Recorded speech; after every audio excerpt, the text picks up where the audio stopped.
ya que la aplicación de reglamentos y de protocolos ha predominado una orientación punitiva, más que formativa, una orientación hacia la sanción. Y por lo tanto, esto, lejos de resolver los problemas, ha tendido a exacerbarlos. Y esa era la preocupación justamente por la cual la Secretaría de Educación quería explorar una herramienta que orientara y que explicara cuál era como el mapa de asuntos que tendríamos que considerar hablando de convivencia.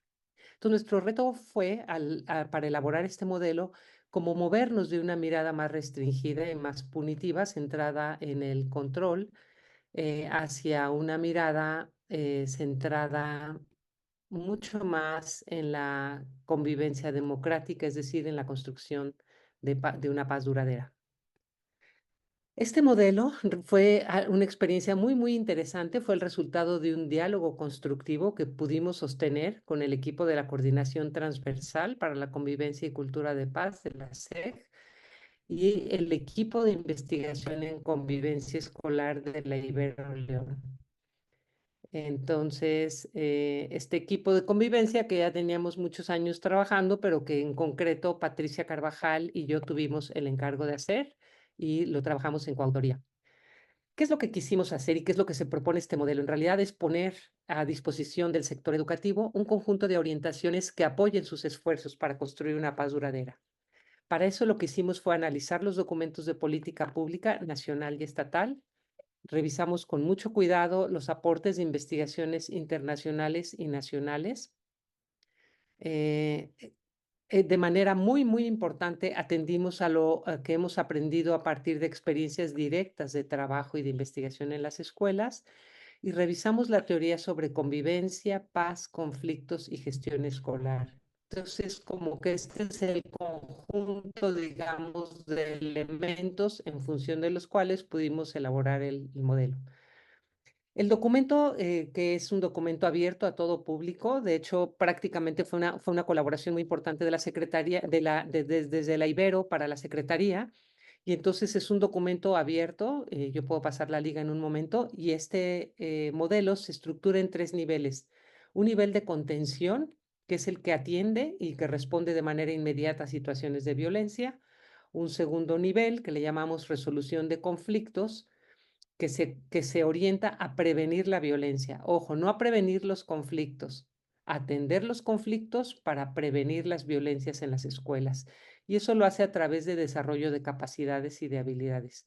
Y un tercer nivel que se orienta a transformar las prácticas pedagógicas y de gestión de manera que se creen las condiciones que permitan realmente construir una paz duradera.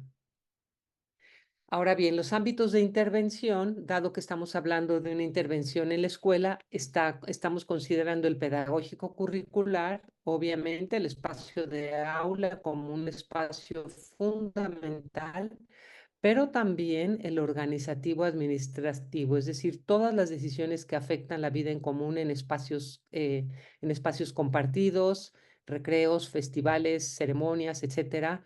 Todo ese manejo y todas las políticas que desde las instituciones educativas se llevan adelante, espacios de participación, actividades culturales, recreativas, deportivas y demás, son elementos claves. Y también el ámbito sociocomunitario, es decir, todo lo que tiene que ver con la manera de vincularse con otras instancias externas a las escuelas. El primer elemento les voy a compartir como los 5 elementos o premisas claves. El primer elemento es abrir el concepto de violencia. Si nosotros entendemos como violencia y la reducimos, nuestro concepto de violencia a la violencia directa, golpes, amenazas, etcétera, ya estamos haciendo una toma de postura que va a restringir nuestra actuación. Entonces, apoyadas en Galtung, lo primero que hicimos fue abrir el concepto de violencia para entenderla como privación de los derechos humanos fundamentales. Y en ese sentido, nos damos cuenta de que en las escuelas, como sucede en esta entrevista con una maestra de Guerrero, la violencia en la vida de las escuelas es la violencia directa, la que se toca, la que se huele, la que se respire, la que se siente. Pero poca atención prestamos a la violencia menos visible y sin embargo más profunda y causa de la violencia directa. Por eso es que utilizamos el triángulo de las violencias de Galtung y planteamos que todos los temas que tienen que ver con agresiones físicas y verbales y cualquier otra forma, hasta la escala máxima que es la guerra, de violencia directa, tiene de fondo dos tipos de violencias que tenemos que reconocer y atender. La estructural, que tiene que ver con exclusión, pobreza, falta de acceso a recursos y al poder de decisión, y la violencia cultural, que en el caso de las escuelas juega un papel muy, muy importante y tiene que ver con creencias, con prejuicios, con estereotipos que justifican cualquier espacio, cualquier actividad de marginación o de violencia directa. Creemos que la violencia cultural de manera muy especial interpela el papel de las escuelas. ¿Por qué razón? Porque los procesos educativos nos ofrecen constantemente oportunidades para atenuar no solamente las desigualdades sociales previas, sino también para cuestionar patrones, formas de razonamiento, creencias, formas de relación que justifican la marginación y que van dando lugar a la violencia directa dentro y fuera de nuestras instituciones. Entonces, nuestra primera pieza se llama Abrir el concepto de violencia. En el momento en que abrimos el concepto de violencia, nuestro espacio de intervención se amplifica. El segundo elemento es entender convivencia como paz duradera. Ese es digamos, esa es la segunda pieza teórica que integramos en el modelo. Es decir, vamos a construir un concepto de convivencia como paz duradera. Y para ello nuevamente vamos a utilizar los conceptos de Galtung, porque él nos va a decir que paz efímera o paz negativa, nosotros cambiamos, hemos renombrado muchos conceptos para mayor claridad. Galtung dirá que la paz negativa es la que solamente atiende la violencia directa y que en cuanto desaparece esa vigilancia, ese control, se reanuda, incluso se fortalecen las acciones. Y en cambio, Galtung plantea que cuando atendemos las violencias estructural y cultural, podemos hablar de paz positiva, que es lo que comentaba la doctora Marta, o paz duradera. ¿Por qué razón? Porque estamos trabajando sobre las raíces profundas. Y entonces, a pesar de que esa violencia no es visible, es la causa de la violencia directa, que es la que sí podemos observar. Entonces, aquí tenemos la segunda pieza teórica. Si la primera fue abrir el concepto de violencia, el segundo es entender como convivencia, como construcción de paz duradera en nuestras instituciones. Y por eso es que tenemos esta definición. Convivencia van a ser los procesos y los resultados de cualquier esfuerzo por construir una paz duradera. Ojo, entre todos los miembros de la comunidad escolar, no solo entre los estudiantes, porque al reconocer la violencia cultural y la violencia estructural, nos damos cuenta de que la institución educativa puede ser generadora de violencia a través de reglamentaciones injustas y de muchas otras medidas, y por eso es que no estamos reduciendo a los estudiantes como los responsables de construir la paz, sino todos los miembros de la comunidad escolar. Y por eso decimos que esto convoca las prácticas pedagógicas y de gestión, con tres ejes analíticos que comentaré después. Esa será la última pieza teórica, que son a través de prácticas basadas en la inclusión, en la equidad y en la participación, y que aborden de manera constructiva el conflicto. Este concepto lo hemos discutido y analizado mucho y nos hemos querido desmarcar de la noción neutra de convivencia que sostiene que convivencia es la interacción entre seres humanos, y cuando se tiene una definición neutra de convivencia decimos la violencia es una forma de convivir. Nosotros queremos decir la violencia es la negación, es la negación de la convivencia. La convivencia es la construcción de una paz duradera y de una forma de relación positiva, precisamente según Galtung. La siguiente pieza, la tercera pieza que vamos a integrar es qué lugar le vamos a dar al conflicto en este modelo de convivencia. Y para ello necesitamos claramente identificar qué tiene en común convivencia y violencia y el conflicto, cómo se relaciona con ambas. Hemos visto en las escuelas que muchísimas veces el conflicto se entiende como sinónimo de violencia y es muy importante que lo diferenciemos. Lo que sí es importante también es entender que es el manejo del conflicto lo que permite desarrollar capacidades y construir convivencia, o bien la desatención o el mal manejo de conflicto que tiende a desembocar en formas de violencia. Entonces, esta es una tercera pieza fundamental del modelo. ¿Cuál es el papel que vamos a otorgar al conflicto? Y vamos a entender que el conflicto es todas aquellas situaciones en las que hay oposición en la percepción, intereses, necesidades o valores, sea entre personas, grupos o estados alrededor de algún asunto. Y aquí vamos a volver al esquema de Galtung y vamos a ver que el conflicto está en un eje transversal que atraviesa la vida, toda la vida social y de manera muy particular la vida de las instituciones educativas. ¿Por qué razón? Porque reunimos personas con diferentes contextos, ideas, necesidades, intereses, bases y necesidades personales y muy fácilmente pueden entrar en oposición. Entonces, no es correcto hablar de superar el conflicto, sino de manejar y de resolver y atender los conflictos. Y entonces, con este tercer eje, sabemos que el conflicto tiene que ser un elemento teórico y metodológico indispensable en cualquier esfuerzo de construcción de convivencia.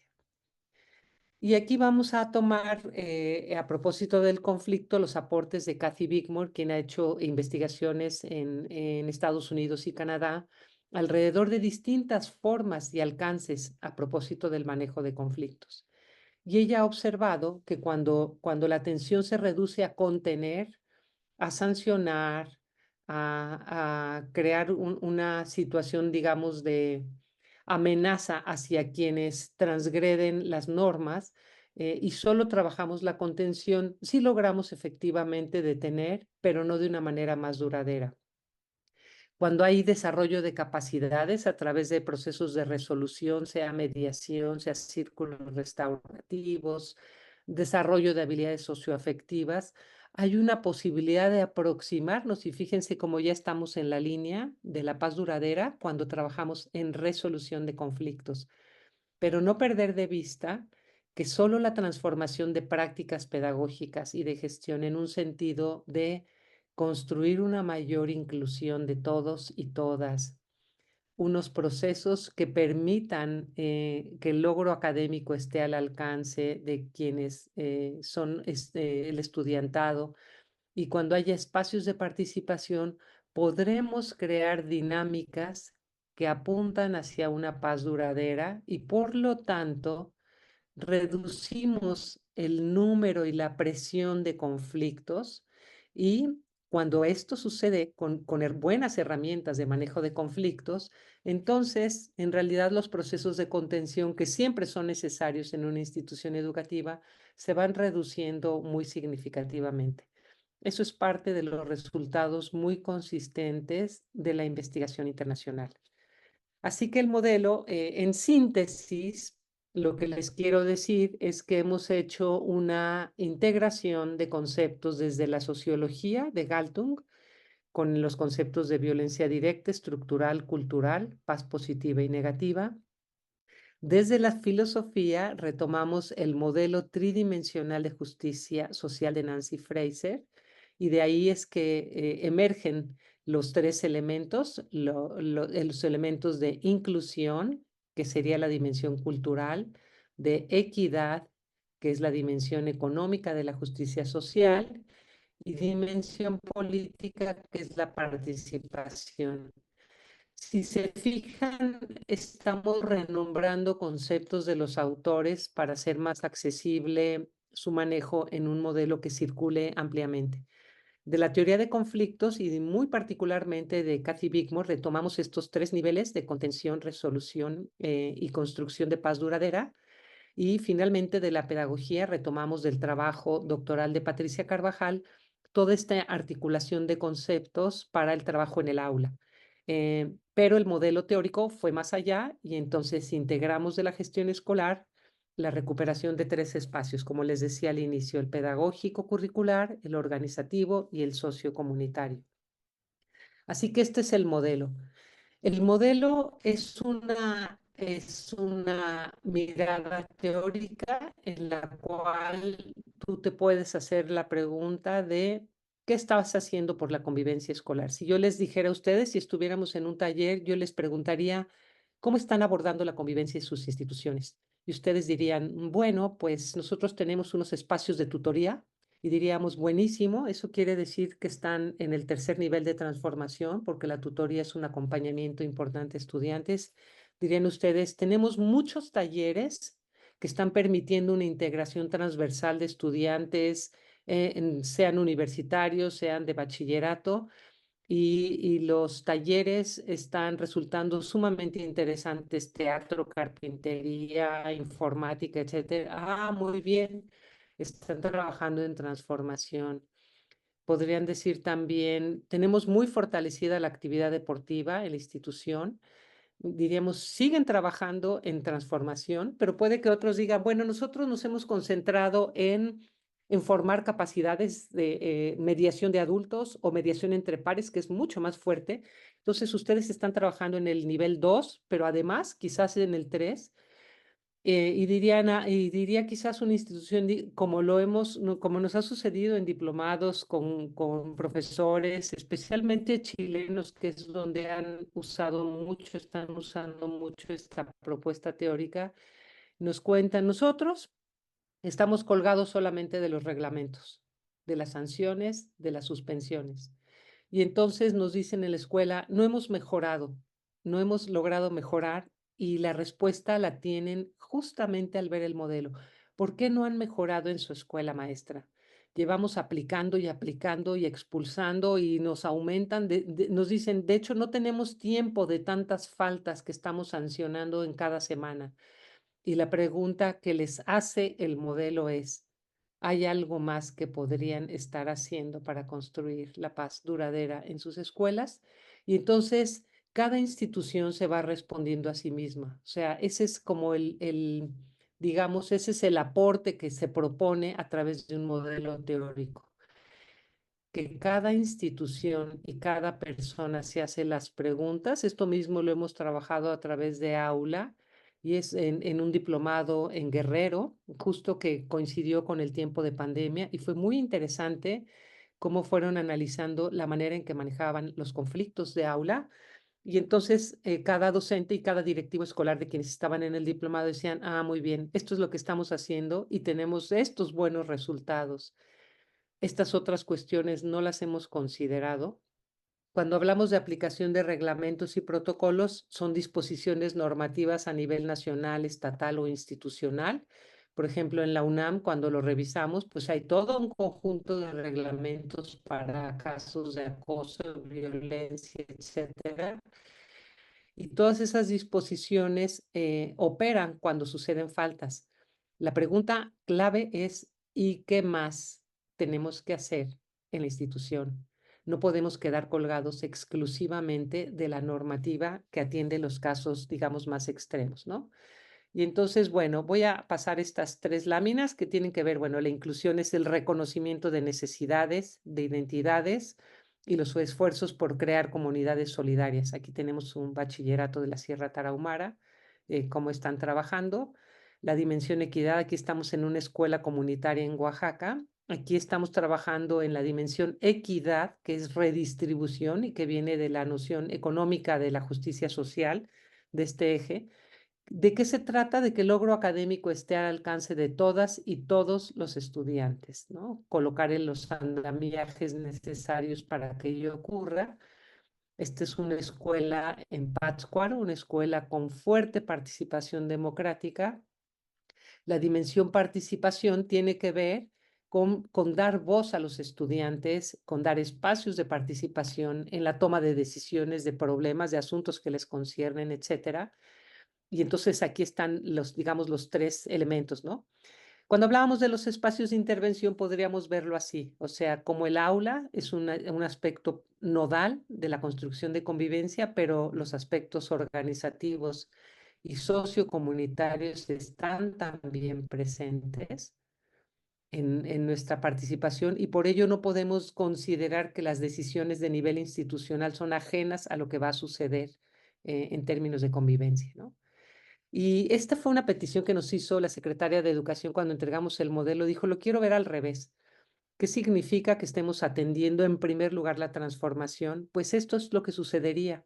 Tendríamos muchas acciones de transformación, suficientes estrategias de formación dirigidas a la comunidad escolar y muy pocas necesidades de atender situaciones de faltas leves o faltas graves a través de reglamentos y dispositivos, ¿no? Este sería, digamos, la imagen de un modelo de convivencia en acción. Y pues quisiera cerrar diciendo que volvemos a Galtung para decir la paz se tiene que construir en la cultura y en la estructura, no solo en la mente humana. Es decir, todas las decisiones institucionalizadas son constructoras o no de cultura de paz. Estas son las referencias y les agradezco muchísimo su atención.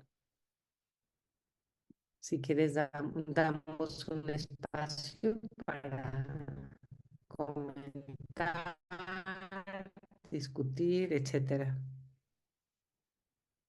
Sí, doctora, muchísimas gracias por todo este marco conceptual y todo este contexto compartido alrededor de la construcción del modelo de convivencia nos comparte. Y este es el momento, como bien lo dice doctora, de abrir el espacio para ver si hubiera alguna pregunta de parte de los participantes al respecto. Si me lo permite, voy a revisar el chat para ver si hubiera alguna de las preguntas o si bien alguien quisiera abrir su micrófono y con esa confianza poderle externar a la doctora Fierro.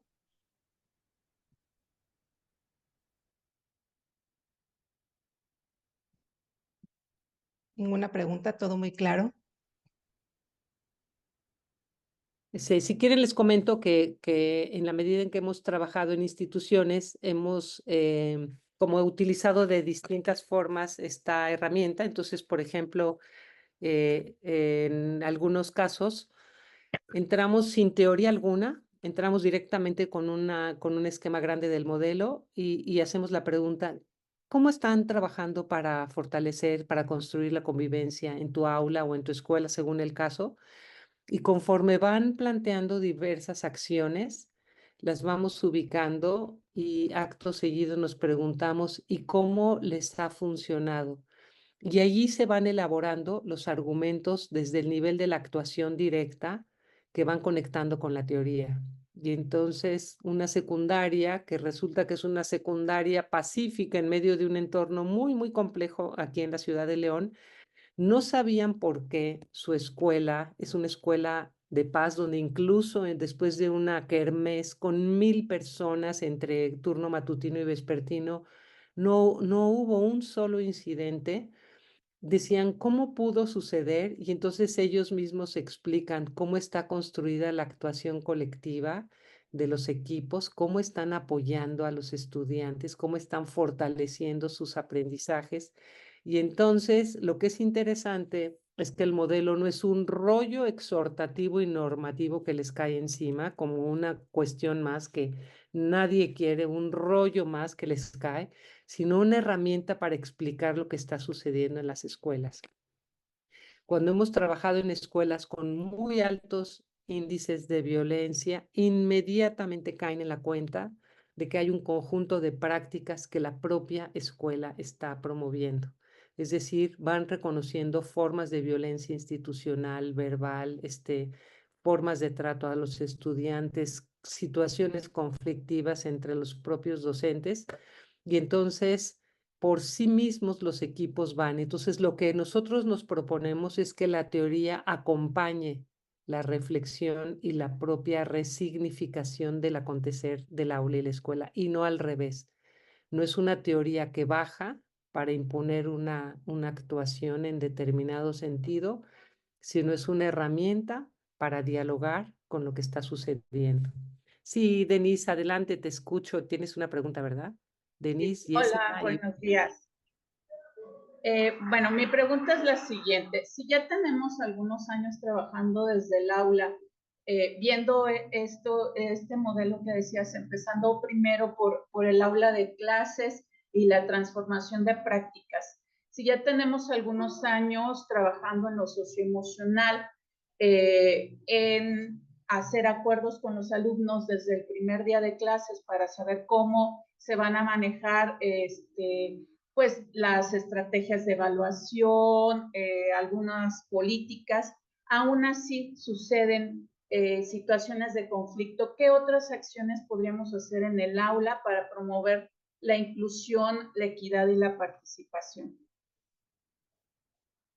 Muy buena tu pregunta. Bueno, lo primero es que tus estrategias de manejo de conflictos las puedes ir fortaleciéndolas y ampliándolas, por ejemplo, ¿no? Entonces, este eje 2, eh, si las escuelas de Guanajuato que han incursionado en procesos de mediación entre pares tienen resultados muy interesantes. Entonces, de pronto puedes revisar y ampliar. Los círculos de paz es una herramienta muy fuerte, muy valiosa, muy significativa para reintegrar al aula a estudiantes que han cometido o sufrido violencias. Yo lo que haría sería revisar con mucho cuidado cómo están construyendo los espacios de reconocimiento y valoración de las diversas identidades de los estudiantes. En el modelo de convivencia colocamos muchas estrategias, todas las cuales hemos recogido de las escuelas. Hemos hecho investigación de estudios de caso justamente para no hablar desde la teoría y desde la academia, sino desde la práctica viva en las escuelas.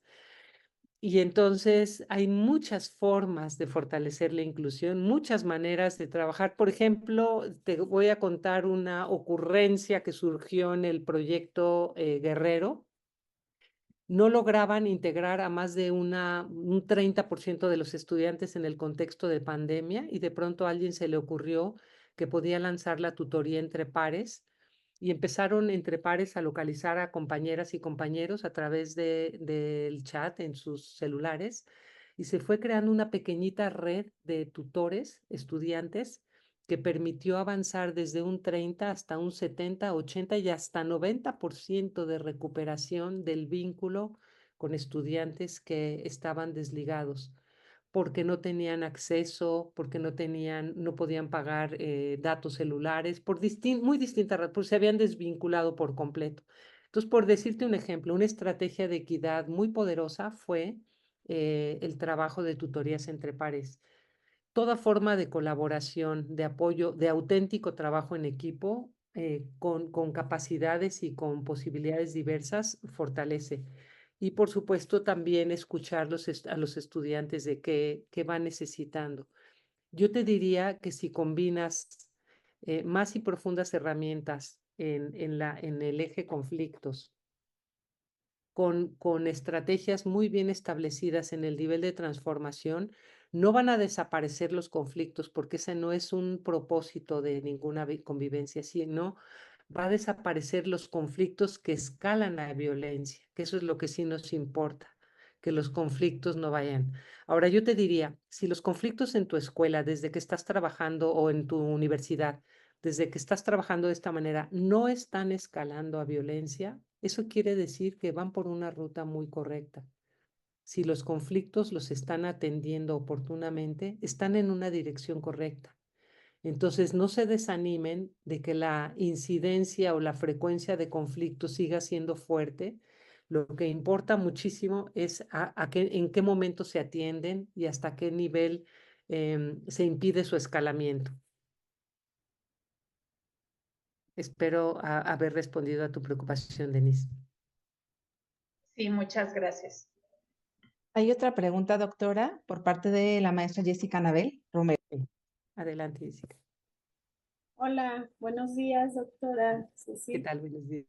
Bueno, yo estoy en la coordinación transversal de convivencia como promotora de convivencia escolar y parte de las funciones pues es justo bajar este modelo a todas las escuelas de nivel básico Y nosotros con el reto, o al menos desde mi práctica, con el reto que me he encontrado, tiene que ver con, sí entienden, tienen muy buen conceptualizado el modelo los docentes, sin embargo, ya como en la parte de la práctica, como que ahí nos hemos encontrado con algunas dificultades en relación a la parte emocional de ellos, ¿no? Sí, desde lo mental sí lo alcanzan como a captar toda esta cuestión de, pues de la inclusión, la participación, la equidad. Sin embargo, ya en la práctica nos hemos encontrado donde no saben cómo o de qué manera trabajar algunas actividades, les hemos estado dando acompañamiento, sin embargo, uno de los obstáculos a los cuales nos hemos enfrentado es desde la parte emocional de ellos, ¿no? O sea, sí se requiere mucho trabajo como para llegar a este punto de la transformación de prácticas pedagógicas, se requiere mucho trabajo socioemocional por parte del personal.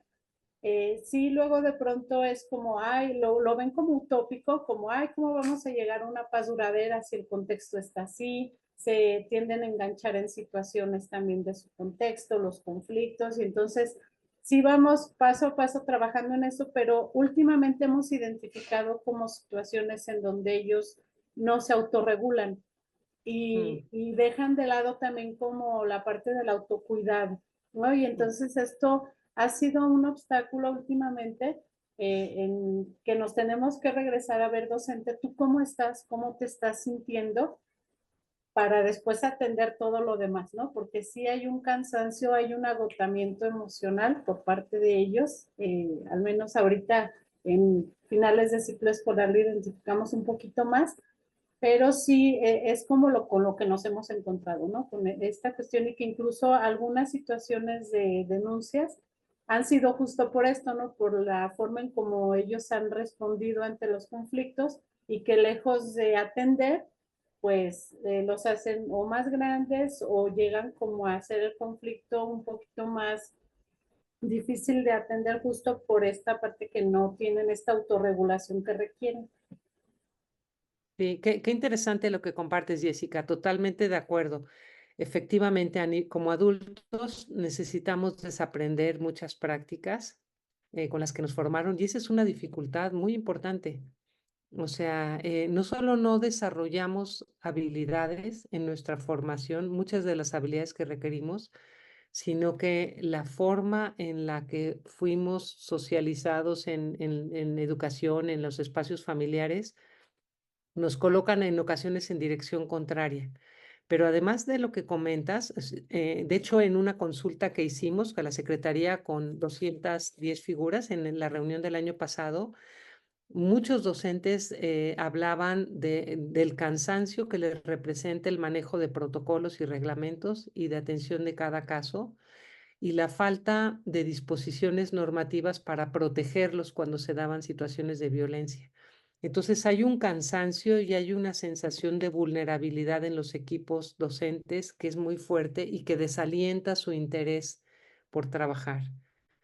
Si yo ya estoy desconfiado porque en mi aula ya hubo una denuncia y ya hubo una queja, no quiero saber nada de nadie y no quiero ponerme a dialogar con los estudiantes.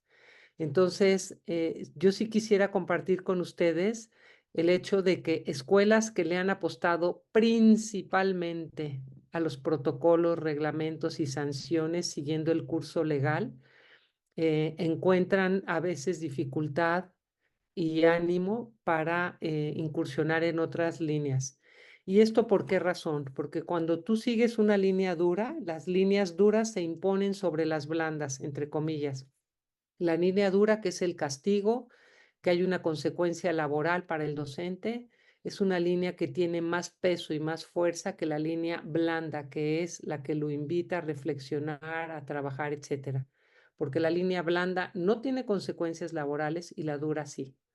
Y eso lo hemos platicado muchísimo, porque si el énfasis desde las secretarías finalmente y desde el nivel nacional, como está sucediendo ahorita a nivel nacional los docentes están colgados únicamente en protocolos y reglamentos, sin ningún programa de convivencia que establezca un poco de línea suave, y línea blanda es la línea formativa. Entonces, aquí va a ser muy importante cuando una entidad como Guanajuato tiene una política pública que le otorga peso a las acciones formativas, necesitamos dejar de enfatizar y de sobreenfatizar como primera línea de relación con las escuelas el manejo de protocolos y reglamentos, porque ahí estamos dando el mensaje de que eso es lo principal.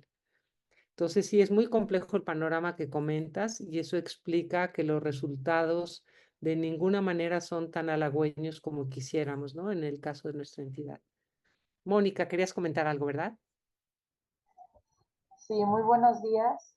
Buenos días. Efectivamente, me uno al comentario. Aquí en Universidad Santa Fe, donde soy directora del área de formación santafesina, estuvimos trabajando, además de círculos de paz, talleres de neurociencia aplicada a la mediación con los docentes, donde efectivamente ahí se realzaba el hecho de que los protocolos y esta línea dura de la que habla usted, doctora, efectivamente lo vemos es muy evidente en los docentes porque el cansancio, cuando llegamos a consejos técnicos, cuando llegamos a reuniones, efectivamente es lo que responden, que no desean ni siquiera abrirse al diálogo, pero entonces Exacto. cuando trabajamos la parte socioemocional del docente a partir de esta línea blanda, sí cambia muchísimo el marco tanto de referencia, pero también de acción. Y encontramos respuestas muy distintas. Nosotros estamos abriendo apenas esta posibilidad de trabajar talleres donde se trabaje al docente, no es apréndete el protocolo, llévate el protocolo porque esto es lo que debes de aplicar, pero efectivamente ellos ven sanción, ¿no? La sanción y es a partir de ahí, es como un condicionamiento clásico que no llega a una paz duradera. Entonces era más para sumarme y para aportar esto de el trabajo socioemocional y afectivo del docente, porque no, un área psicoeducativa o un área formativa no basta para trabajar todas estas acciones. Exacto. Gracias. Sí, fíjate que esto lo explican muy bien tres teóricos chilenos, el doctor Abraham Allenso, que es una autoridad en temas de formación y cultura de paz, junto con Isabel Toledo y Gutiérrez. Ellos explican que cuando a las escuelas les mandamos un mensaje de actuación que está montado sobre dos paradigmas, el paradigma de seguridad pública, que es el paradigma que sostiene toda la acción de contención, y el paradigma de convivencia democrática, que es el que sostiene toda la línea formativa. Dice, muy bien, eso coexiste muy bien en el papel, pero cuando estamos en las escuelas va a tender a predominar uno u otro. Y ahí es donde está el trabajo. Cuando los mensajes de la autoridad en el fondo están enfatizando el paradigma de seguridad, criminalidad, acciones antidoping, detectores de metales, operativos mochila, etcétera, el mensaje que estamos dando está sobre seguridad pública en lugar de lo que llama seguridad humana. ¿Y seguridad humana qué es? La atención de los derechos humanos de las y los estudiantes y de toda la comunidad escolar. Entonces, en realidad, este es un fenómeno que estamos compartiendo con otros países y que tenemos que estar muy claros de por qué en ocasiones parece que las acciones formativas son menos efectivas. No es que sean menos efectivas, es que no están siendo enfatizadas, digamos, suficientemente, ¿no? Doctora Cecilia, si le parece bien, daríamos una intervención más antes de darle el uso de la voz al maestro Hugo. Adelante, maestra Yasmín del Carmen Gutiérrez.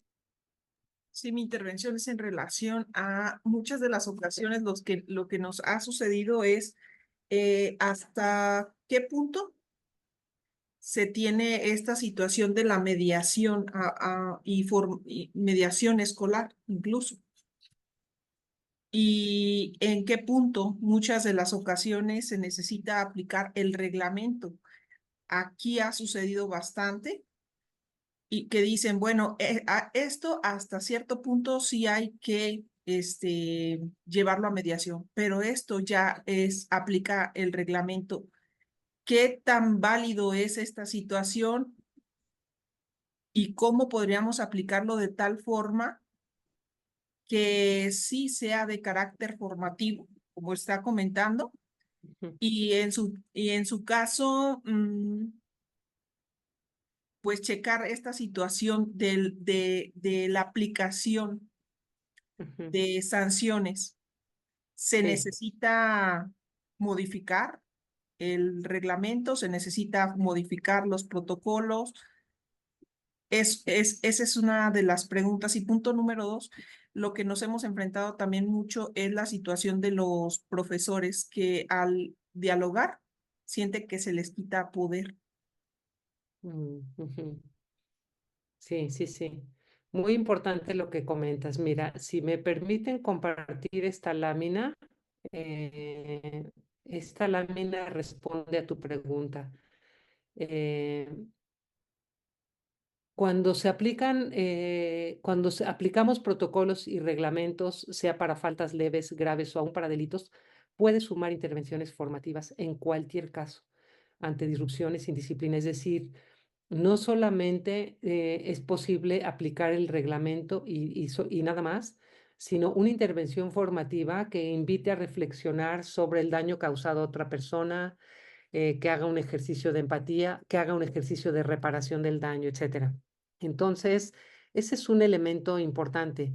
Es decir, que siempre que tengas una falta, de hecho hay un caso de Argentina muy, muy famoso en el cual a partir de una falta muy, muy grave, se desarrolla toda una estrategia de mediación entre pares que tiene un alcance enorme con un grupo.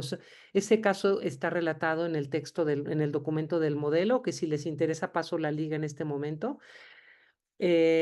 Y efectivamente, en un caso puedes ir eligiendo cuándo los estudiantes están dispuestos a entrar a un proceso de mediación para que en ese nivel se resuelva el conflicto, o cuando ya hubo una falta con un daño tan importante y significativo que es necesario de todas formas aplicar el reglamento, ¿no? Entonces, cuando lo hemos analizado en la universidad, por ejemplo, en la Inés León, hemos visto cómo hay casos donde incluso ya se había aplicado, ya se habían aplicado las acciones correspondientes, pero los estudiantes no habían logrado resolver el conflicto de fondo. Solicitan un proceso, hay un proceso de mediación en el cual se habla de los asuntos de fondo que estuvieron implicados y hay una posibilidad, digamos, de establecer una negociación, un compromiso y unos acuerdos que realmente permiten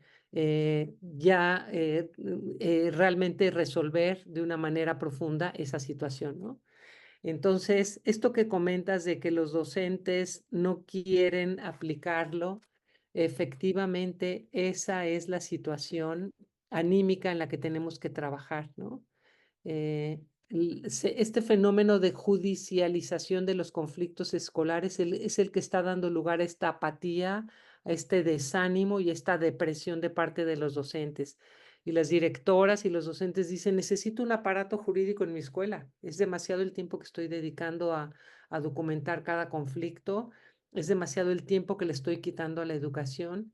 Y la pregunta es, ¿por qué no podemos fortalecer el protagonismo formativo de docentes y directivos escolares? ¿Por qué no lo podemos fortalecer?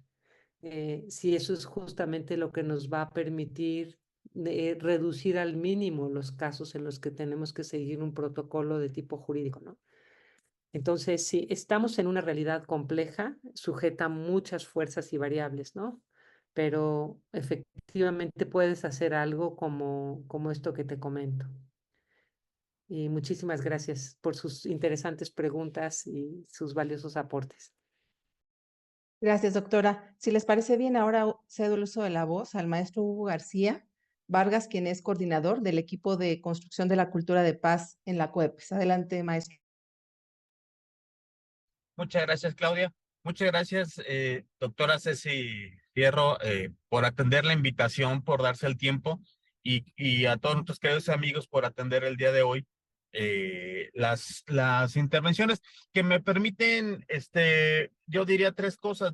La primera es que efectivamente queda de manifiesto que la atención a la persona dentro de su comunidad y la comunidad como conformada por personas concretas, únicas, insustituibles, irrepetibles, es lo que nos da la posibilidad de tener un ambiente de convivencia escolar real. Recuerdo una máxima que en más de alguna ocasión he escuchado, que es cuando no hay un referente moral que permita una convivencia real, lo más fácil es legislar o normatizar, si es que la palabra existe. En este sentido, hace eco con lo que nos plantea la doctora Fierro, en el sentido de formar a la persona, darnos el tiempo para formar a las personas de nuestra comunidad escolar universitaria, tanto los estudiantes como profesores directivos, de tal manera que la persona sea el eje central de nuestro quehacer. Dos, es justamente el tema. Hemos hecho una primera auscultación a propósito de nuestro modelo gráfico, que es, digamos, más que un modelo de actuación, una declaración de principios, que la persona va al centro y que tiene actuaciones en círculos concéntricos.